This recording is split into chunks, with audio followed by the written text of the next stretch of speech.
Good evening, my sweet little phantoms. You're listening to Phantasmic, hosted by moi, Lady Lillian Macabre. Tonight is a bit of a serious subject for me. You see, I'd love to discuss the topic of mental health as I view it as very important in this day and age. And truthfully, I've been fighting with depression my whole life. This episode is going to get heavy, so if you'd like to turn away now for something more lighthearted, I completely understand and wish you well. But for those who have the mental fortitude to listen on, thank you. For you listening, this little bit of gratitude probably makes absolutely no sense. But for once, I'm gonna break an illusion for a moment. This show is scripted, meaning this episode in particular has been through so many revisions and updates. Each edit and time to record or go over the script overall has worn my own mental health down. For that reason, this episode has actually taken me the longest to make, especially in just writing the script. So if you're still here with me, thank you.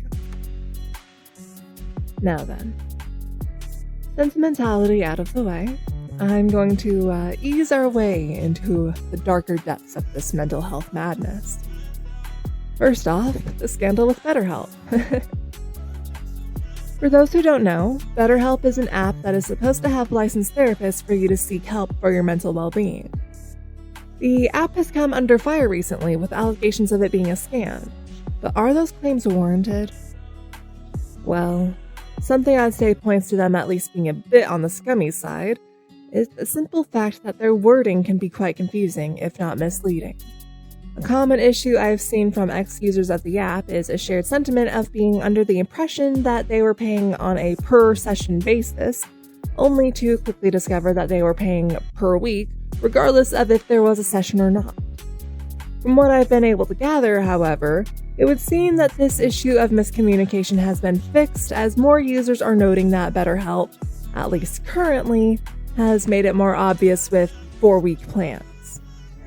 But if you think that alone is where this scandal with BetterHelp ends, no. Sadly, it gets worse. And before I read the article that chilled me, I feel like this quote from a similar and very much related scandal serves a perfect preface. Quote, "While I'm sure BetterHelp's CEO, Alan Mattis, would prefer it forgotten, BetterHelp has gotten himself in trouble in 2018 for its YouTube advertising campaigns in which potential clients were matched with unlicensed and unprofessional therapists. YouTubers were paid well for the sponsorship." End quote. But now, this article I found wraps up everything wrong with the app rather nicely. It was written by a licensed psychologist, and her take on these particular issues truly made me pause and want to discuss this with you all now.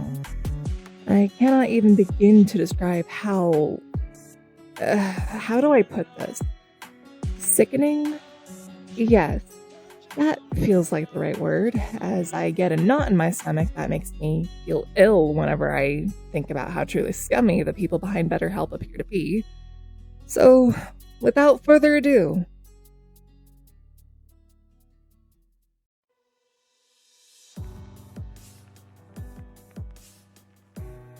oh goodness, y'all. There was some drama this week on YouTube. While I'm not usually one for drama, this drama is directly related to mental health. So as a psychologist, I've got to weigh in. In recent weeks, there's been an uproar on YouTube about ongoing collaborations between various YouTubers and a company called BetterHelp. BetterHelp is a website that claims to be the world's largest e-counseling platform, quote unquote.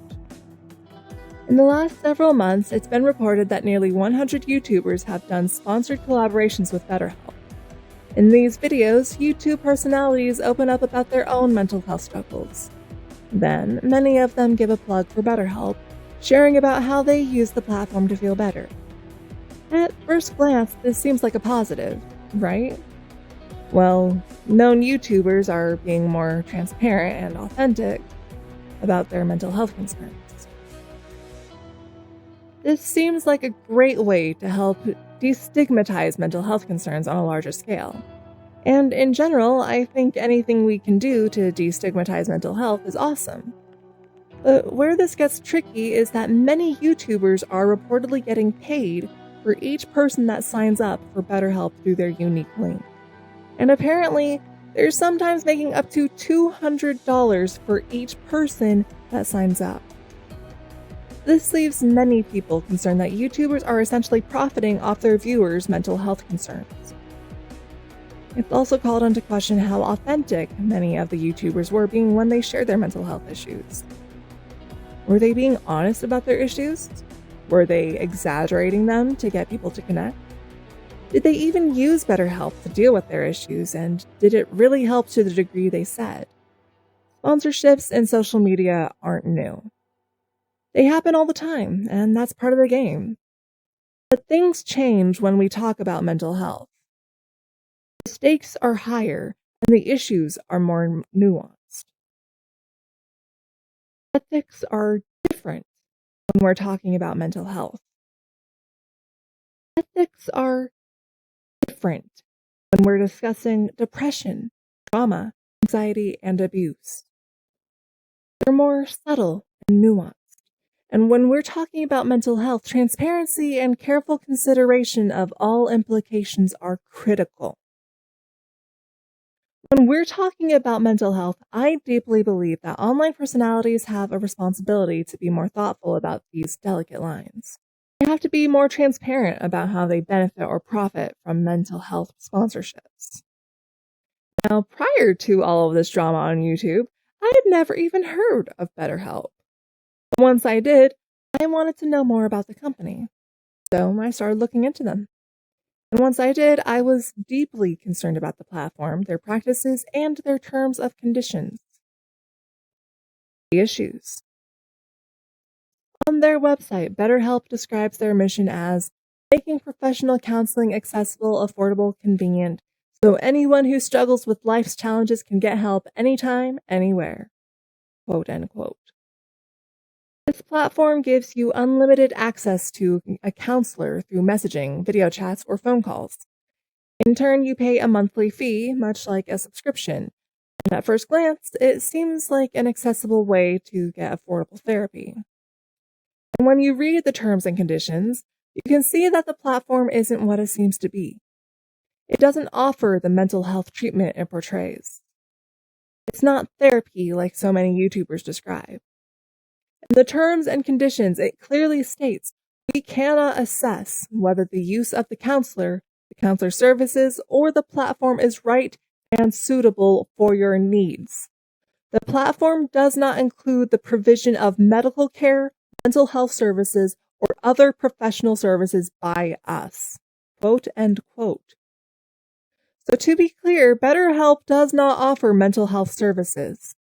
The terms and conditions go on to say that the services are not a complete substitute for face-to-face examination and/or session by a licensed qualified professional.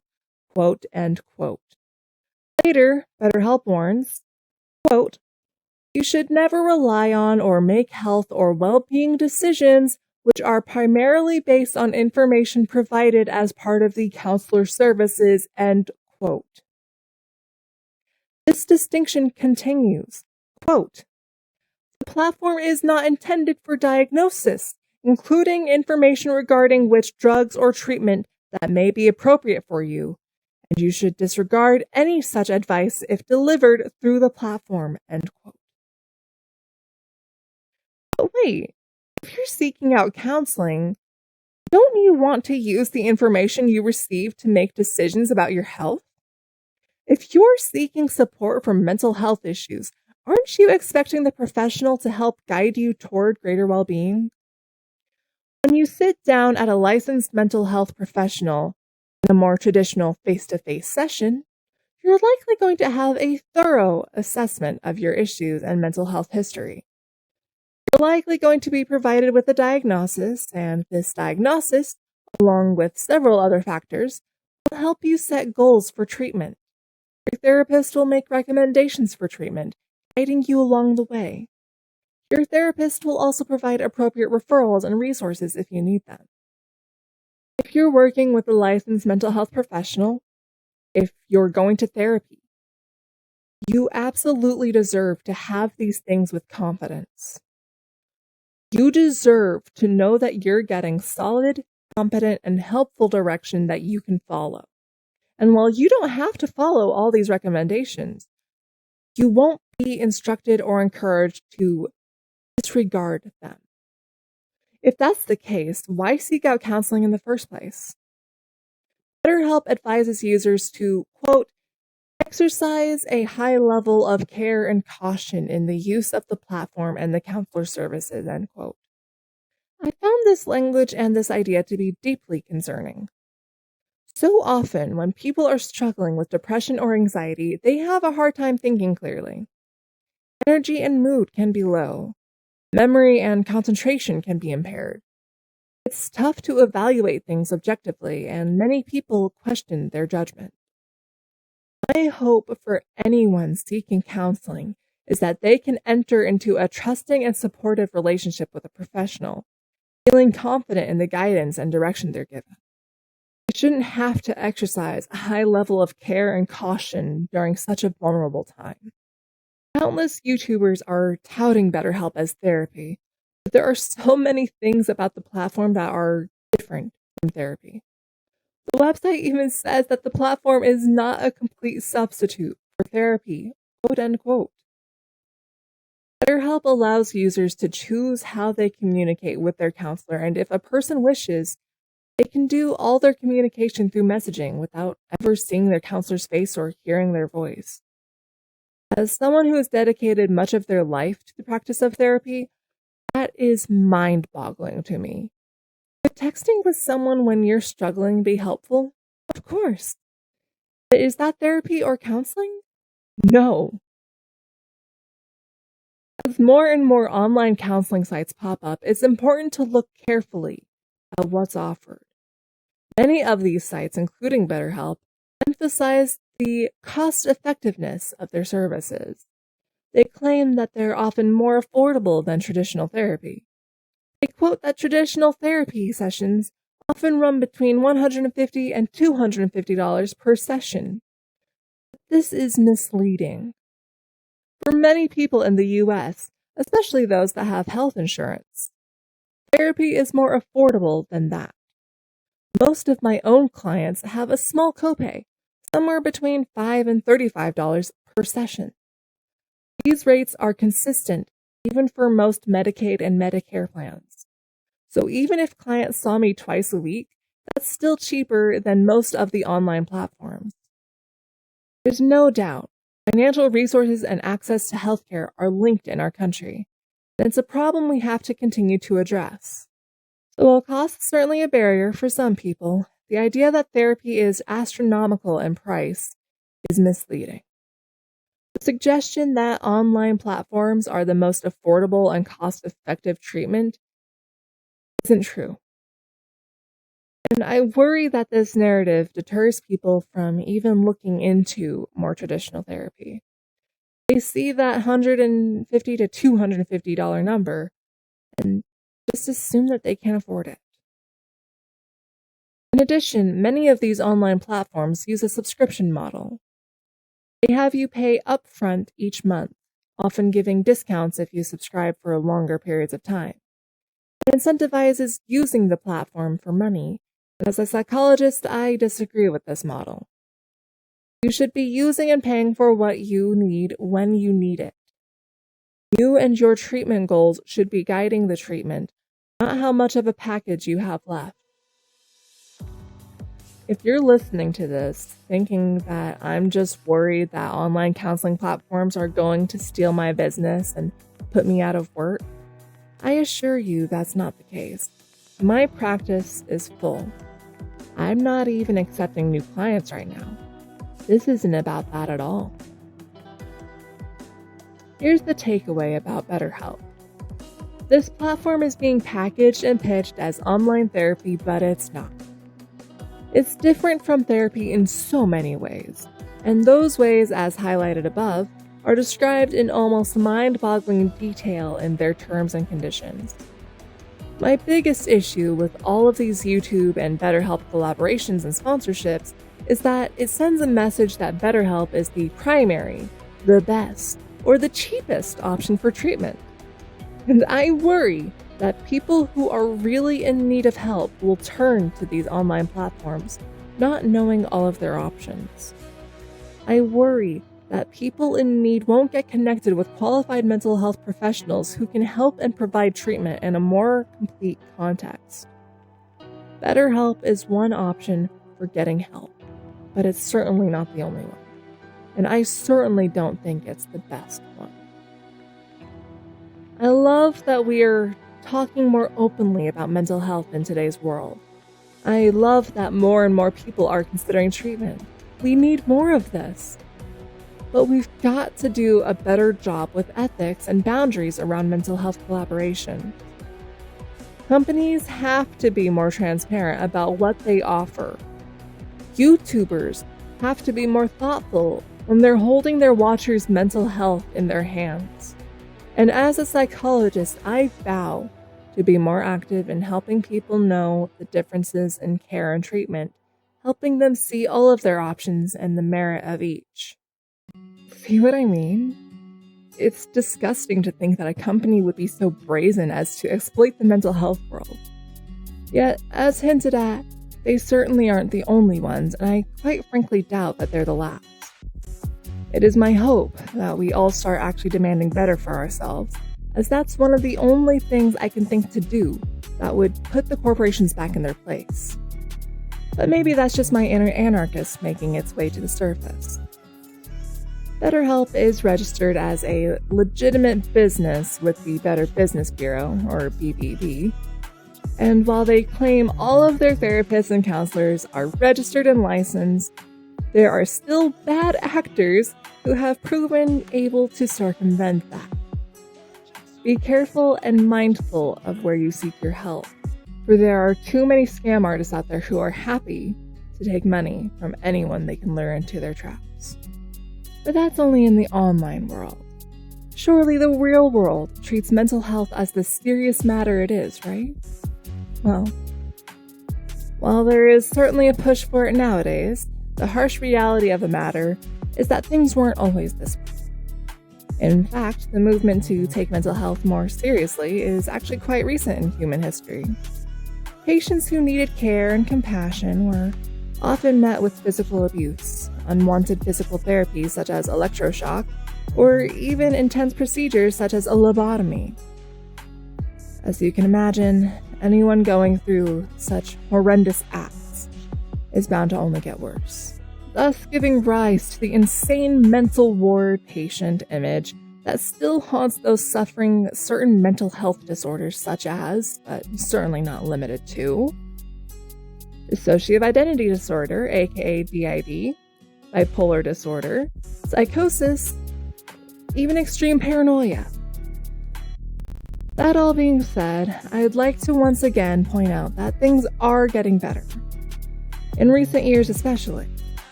But there are still a handful of places that are truly terrible.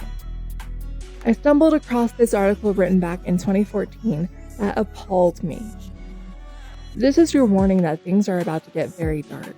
So if you'd prefer to skip to this timestamp, I completely understand and hold no ill will. I'd much prefer it if you also were able to take care of your mental health. Now, for those willing and ready to continue, let's take a look at how a hospital in Guatemala became known as being one of, if not the, most dangerous hospital almost a decade ago.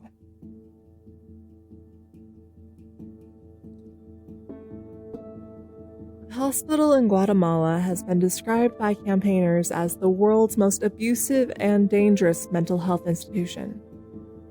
Former patients say that they were raped while sedated, and the director himself admits, while being filmed undercover by the BBC, that patients are still being sexually abused. Wherever I look, I see motionless bodies lying on the crumbling concrete floor of a barren courtyard in the burning sun. The patients appear to have been heavily sedated. Their heads have been shaved, and most are dressed in rags and nothing on their feet. Others are totally naked, exposing their dirty skin covered in their own feces and urine. They look more like concentration camp prisoners than patients. The Federico Mora Hospital is home to around 340 patients, including 50 violent and mentally disturbed criminals. But according to the hospital's director, Romeo Manera, only a minority have serious mental health problems. A staggering 74% have arrived in need of little more than attention and care and should have stayed in the community. Manera believes we are charity workers, offering help to his failed institution. Journalists are not welcome here. Our cover story was the only way to get access to a hospital that has been condemned by human rights groups. Walking into one of the wards was like entering a hell on earth. We find more patients in rags sitting on the floor and in plastic chairs, rocking themselves for comfort. There appears to be no form of stimulation in the dark, sparse ward. The patients reach out to us, desperate for human contact. A man wraps his arms around my chest and begs me to take him away from the hospital. A male nurse tells me that 2 or 3 nurses have to look after 60 to 70 patients. Others explain the only way they can cope is by sedating them. As my translator distracts the director, I slip away to the sleeping quarters that line a long, dark corridor. Here I find more patients lying in broken, rusting metal beds. The patients appear too sedated to take themselves to the toilet. There are puddles of urine on the mattresses, and the clothing on some of the patients is covered in their own feces. The stench of human filth overwhelms me, and I try desperately to stop myself from vomiting. In response to our investigation, the Guatemalan government said that the hospital uses the minimum dose of sedatives as recommended by the World Health Organization, and defended the conditions in the hospital. There are trained nurses to attend the needs of patients, including keeping them clean and dressed, and a maintenance team to keep the wards clean as stated. But this is not the end of the horror that surrounds us. We are secretly filming the director as he makes an astonishing admission. The guards sexually abuse the patients. The hospital, he says, is a big place where anything can happen, quote unquote. 2 former patients told me they were raped at the Federico Mora Hospital, and that the perpetrators included medical staff as well as guards. One woman says she was sexually abused by a male nurse while sleeping. She was just 17 years old at the time, and a virgin. Quote, "Since I was sedated, I wasn't aware of it. I didn't realize until the next day that I had lost my innocence. I was bleeding down my legs, so I realized that what had happened that night is that a male nurse had come in and raped me," end quote, she explains. This was on her 3rd day in the hospital. After 2 weeks, her cries for help led her family to remove her.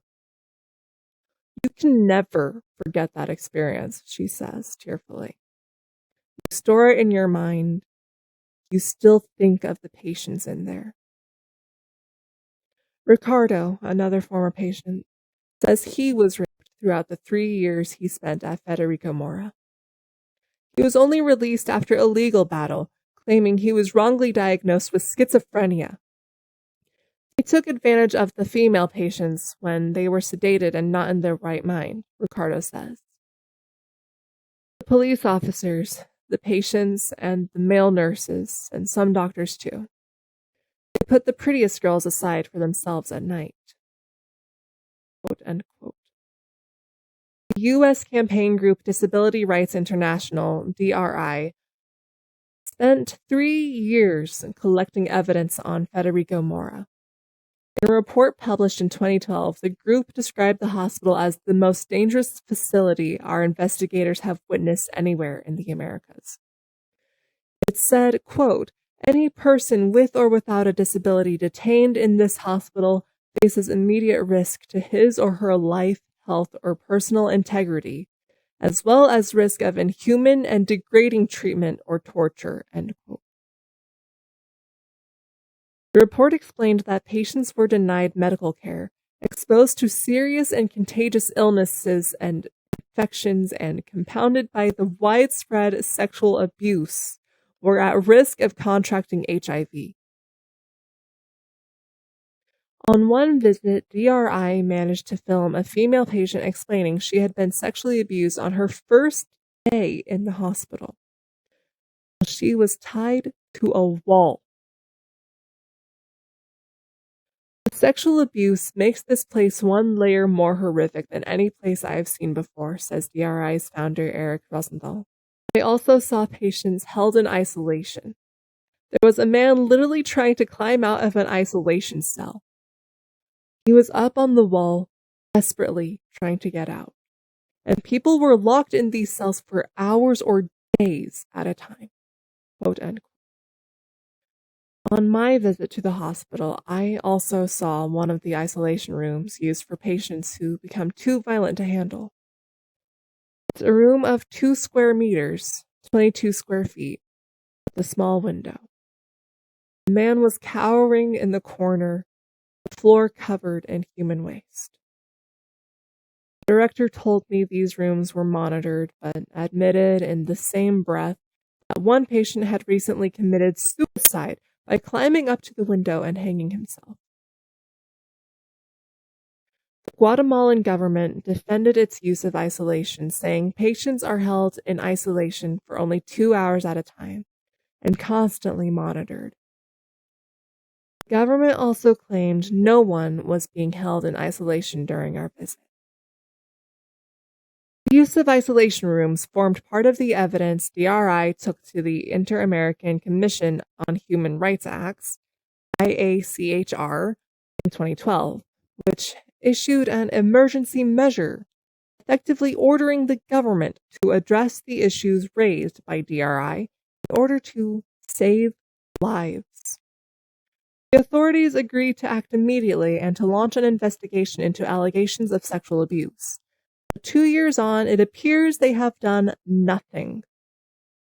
Now DRI is bringing a new legal case against the Guatemalan government in an attempt to have the hospital closed down. The case will be heard in the autumn of 2015 and will see the Guatemalan government effectively placed on trial by the IACHR over the problems found at the hospital. It could face economic and trade sanctions from other Inter-American Commission members. Hospital staff fear reprisals if they speak out, but 6 of them agree to talk to me on condition they are interviewed together and not identified. We don't have the medication we need to treat patients. It is dirty, there are rats and cockroaches, admits one, her hands shaking with nerves. I think I speak for all when I say that the abuses committed in the hospital by guards are common knowledge, another adds. By now, all 6 of the care staff are in tears. It's not just dangerous for the patients, but for us too, says a male care worker holding the hands of his colleagues. We have complained, but no one listens. Working at the hospital is terrifying, quote unquote. Back in the UK, I show some of the footage to a leading human rights lawyer, John Cooper QC. There is a man lying in his bed with feces around him. This is an individual at his most vulnerable. I'm just speechless to see that, he says. He adds it is probably the worst case of poor care and lack of humanity he has ever seen. The Guatemalan government told the BBC that it has begun the process of improving mental health care across the country and is starting to build a wall to separate the prisoners from the rest of the patients. While it had not received any reports of sexual abuse or rape, it said, it has ordered another internal investigation. DRI's Eric Rosenthal says that he has heard such promises before, in 2012, and believes only legal action can save the patients of Federico Mora. Being a developing country with a poor economy is not an excuse for torture, sexual abuse, and no dignified care, he says. It is total dehumanization. These people are not treated as human beings. They have been written off. They are being locked up for the crime of having a disability. Quote, end quote. Like I said, it's truly terrifying to me how things like this can persist in humanity. For me, it's quite a chilling thought, because unfortunately, it looks like this place may still be up and running, continuing these atrocities. It's widely believed that this hospital is doing its damnedest to keep everything covered up, which, if true, is absolutely disgusting. There's a special place in hell for everyone who wrongs others in these ways. I can certainly promise that much. But I fear there's still more to uncover. Published in 2020, there's an article I found that discusses a flawed experiment that led to the world losing faith in psychiatry. I'll be reading it for you here shortly, but I first wanted to take a breather. I feel a hydration break is in order. These topics are really quite hard for me to discuss, so thank you for sticking with me this far. Mental health is extremely important after all. Okay, ready for this last article? I certainly hope so. In Susanna Cahalan's first book, Brain on Fire, she writes of her descent into madness, where she spent a month in the hospital labeled as psychotic and misdiagnosed as schizophrenic before the true cause of her madness, a rare autoimmune disease, was discovered. In Cahalan's new book, she used the experience to investigate the state of psychiatry in America, and especially one study that changed it all, the Rosenhan study. I teach AP Psychology, and the Rosenhan study, aka On Being Sane in Insane Places, is part of the College Board's curriculum, so Cahalan's book made a moderate-sized splash in the teacher community when it was released. Why? Because it became obvious from the press leading up to release that Cahalan had found something wrong with the Rosenhan study, that it wasn't exactly what it had seemed. This isn't uncommon for us AP Psychology teachers, as psychology is in the middle of a replication crisis, where some of the foundational studies in psychology, especially social psychology, are found to be lacking when other researchers go back and try to repeat the methodology. Others, like the famous Milgram experiment and Stanford prison experiment, have been questioned as having shoddy methodology to begin with. The Rosenhan study seems to be the next to fall. But what exactly is wrong with it?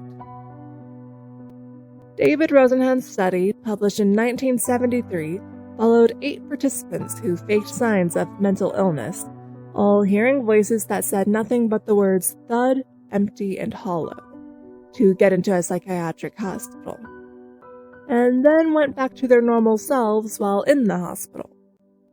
Rosenhan's thesis was that the psychiatric experts in the facility could not easily tell sane from insane, interpreting normal behavior as abnormal when in the confines of a psychiatric facility, and thus his participants would find it difficult to get themselves out of that facility, even though their faked symptoms had disappeared. Rosenhan's data backed up his assertion as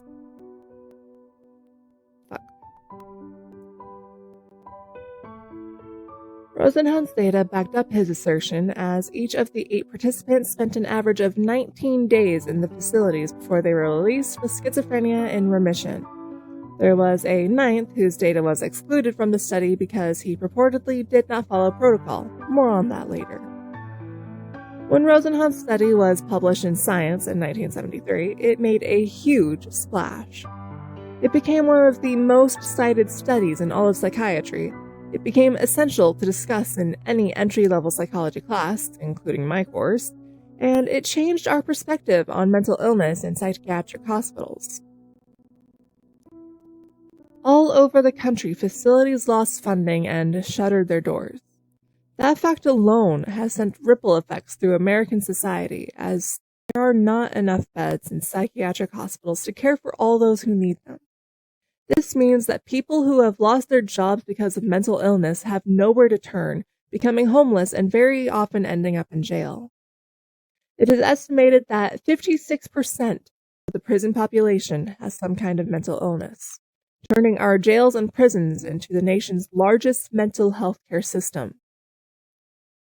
Holland relays the following in The Great Pretender. Quote, "If I told you that was the case for cancer or heart disease, you'd say no way. We're not going to send people who have freshly diagnosed pancreatic cancer to jail because there's no place to put them while they get treatment," said Dr. Thomas Insel, former head of the NIMH. But that's exactly the situation we're facing, end quote. Holland goes into much greater detail in prose, much more excellent than mine, so if this interests you, believe me, you have a lot in store for you in this book. Given her job as a reporter and her experience with the traditional symptoms of mental illness, it's easy to see why Holland would want to know more about Rosenhan and his study. And as it turns out, she's the perfect person to write this book. Her initial excitement to concur with Rosenhan's findings slowly turned to skepticism as she realized that things weren't adding up. The data looked too clean, the participant number, or N, too low for a traditional study. Oh, and this is worth mentioning, Rosenhan himself was one of the participants. Well, that's not a major problem. It does change how we think about Rosenhan's research. He's using his own personal data as a participant in the study. With this and other larger discoveries, Holland dove deeper into the fray and eventually began to wonder if Rosenhan made up almost everything.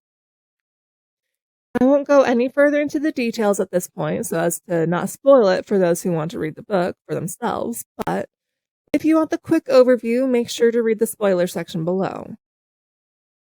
Suffice it to say that Holland's journalistic research calls into question the legitimacy of Rosenhan's research, and with it, the American mental health system we have built since then. As the fuller story is revealed, you start to realize why Holland is focusing on the history of psychiatry and society's treatment of psychological disorders. The mental health system questioned by Rosenhan's research had many flaws, yes, but it was replaced by something much worse. A system that has no money and doesn't treat people who need it simply because of the missteps, real or perceived, of the past. That leads us to the first big problem with Rosenhan's research, and one that doesn't deserve a spot in the spoiler section because most of it has been public knowledge for a while. The ninth participant, or pseudo-patient as Rosenhan called his participants. Harry Lando was a participant in the original study, but he is only visible in a footnote that says his data was thrown out because he fabricated parts of his patient history. But Holland finds that Rosenhan also lied about aspects of his personal history in his intake interview, so why throw out Harry's data and not Rosenhan's own data? It looks like Harry was not included in Rosenhan's study because he had a positive experience in the mental hospital he checked himself into. This hospital was very nice, had good funding, let patients and staff walk around together in common areas, and built a community to enhance its healing process. Rosenhan had a narrative to write, and that just didn't mesh with his narrative. Holland writes, quote, "Rosenhan included a line at the end of the paper that seemed to subtly acknowledge Harry's experience. In a more benign environment, their behaviors and judgment might have been more benign and effective. But it's a line no one quotes or remembers. Instead, Rosenhan did what so many doctors do to their patients in the face of complexity. He discarded any evidence that didn't support his conclusion, and we're all worse off because of it." End quote. A page later, she relays an interview with Rosenhan in which the psychologist says, "By and large, I think that psychiatric hospitals are non-therapeutic, and would look forward to them being closed. Your bias is showing, Dr. Rosenhan." Cahalan continues, quote, "In disregarding Harry's data, Rosenhan missed an opportunity to create something three-dimensional, something a bit messier, more honest. Instead, he helped perpetrate a dangerous half-truth that lives on today. I would look forward to their being closed. Had he been more measured in his treatment of the hospitals, had he included Harry's data, there's a chance a different dialogue, less extreme in its certainty, would have emerged from his study, and maybe, just maybe, we'd be in a better place today." End quote. My big takeaway from The Great Pretender: cynicism by itself is not helpful. Questioning the way things are done is healthy. Killing the sacred cow can be necessary. It can also be enjoyable. And killing something with no idea what can or will take its place? That's not beneficial in the long run. Rosenhan wanted to take down the mental health establishment, and for good reasons. Many were using methods that were harmful to patients and were not doing any positive good. But some, like the one that treated Harry Lando, were doing immense good for their patients. This is what Cahalan is saying. If Rosenhan had included Harry's data, the conversation that started could have been one about shifting mental health care to a new model, not closing psychiatric hospitals and letting would-be patients become prisoners instead. Cahalan does not chiefly criticize, however. She doesn't destroy Rosenhan's study and give no system of thinking to take its place. She points to the effectiveness of community-centered care and points to the need for scientific research to illuminate causes and treatments for psychological disorders, but resists the idea that psychiatry has nothing to offer patients. Change is necessary. Gleeful destruction can be a crime. For those leaving before the spoilers, The Great Pretender is a wonderful history of psychiatry and mental illness in America, and a riveting journalistic analysis of one of the foundational studies in psychology. If you have any interest in psychology or know anyone with mental illness, it's a good read. Spoiler section. This is mainly for those who are familiar with the Rosenhan study, from this post or elsewhere, and are curious about the evidence against it. It starts with Rosenhan including himself in the study and not publicly admitting that fact. However, this has been publicly known for a while, and it doesn't substantially affect the validity of the study.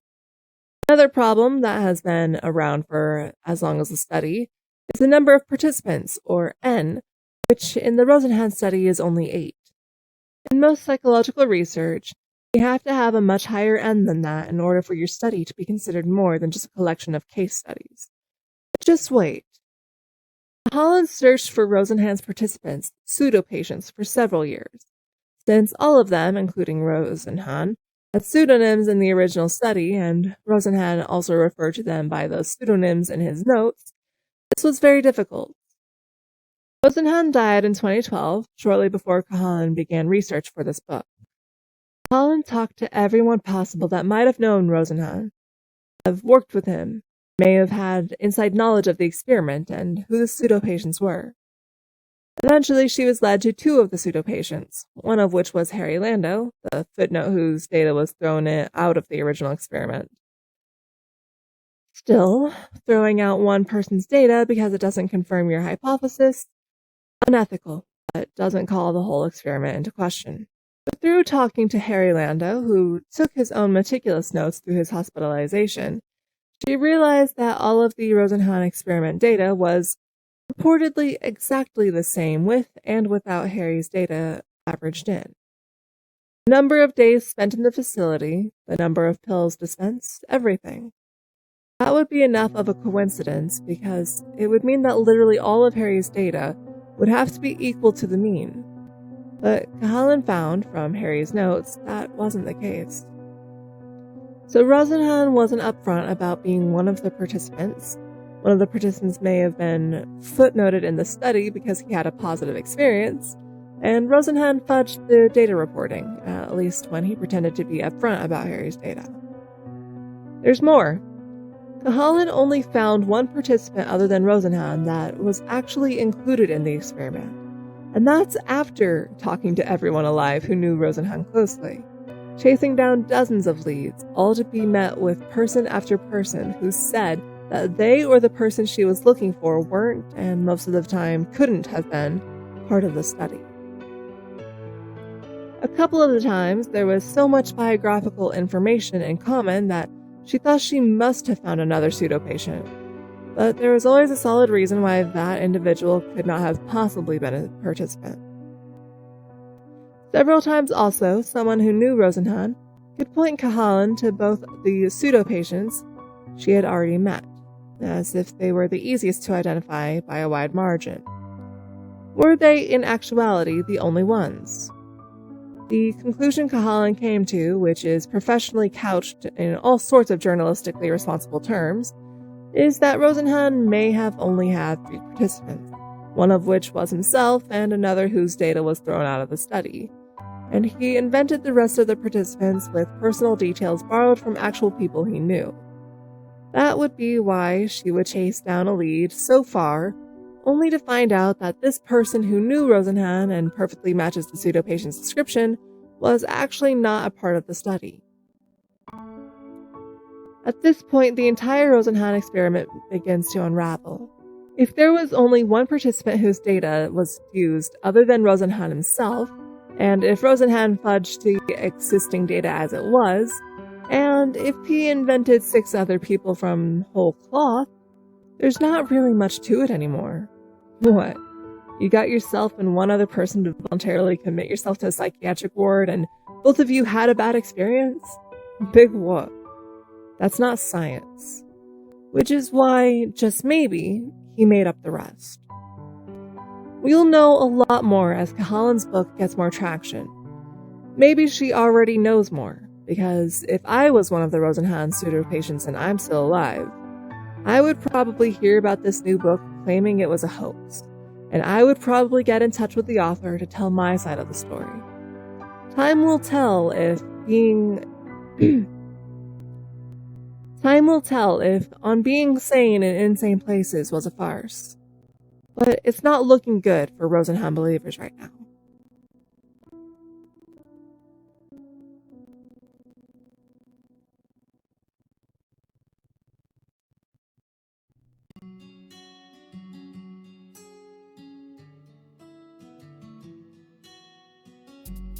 There truly are some humans that mean well, but cause destruction. I'm just glad that, in time, those mistakes of the past can be righted. It's disgusting, in my opinion, to leave out such key data that could shift the discussion to one of change, simply because that data point goes against whatever narrative you're trying to push with your study. Science should not be a narrative-based thing. It should be factual, but ever-evolving as technology advances and humans gain a better understanding of this world, themselves included. It should be open to discussion, as only then can we disprove stuff and move forward as a whole. Granted, that's just my humble opinion, but I do hope it's one that at least makes sense. I know there's so much more to discuss on the topic of mental health and the history behind it all, but this episode of Phantasmic has reached an end. I'd love to hear your thoughts on anything I mentioned tonight in the comments. Connection is good for one's mental stability, after all. Anyway, if you have any scary stories you'd like to share, feel free to @ me on any of my socials or send them to my email at luckymisfortune@gmail.com. That's LUCKYMSFORTUNE@gmail. You can find links to everything in the description, by the way. I'm sorry to cut the outro a bit short, but if I may be honest with you all, I need to recover my own mental health after this episode. I wish you all a lovely night. Oh, and don't worry. I'm actually going to protect you from curses this week instead of trying to spook you one final time. This was a heavy episode, so rest easy knowing nothing can harm you. Mwah.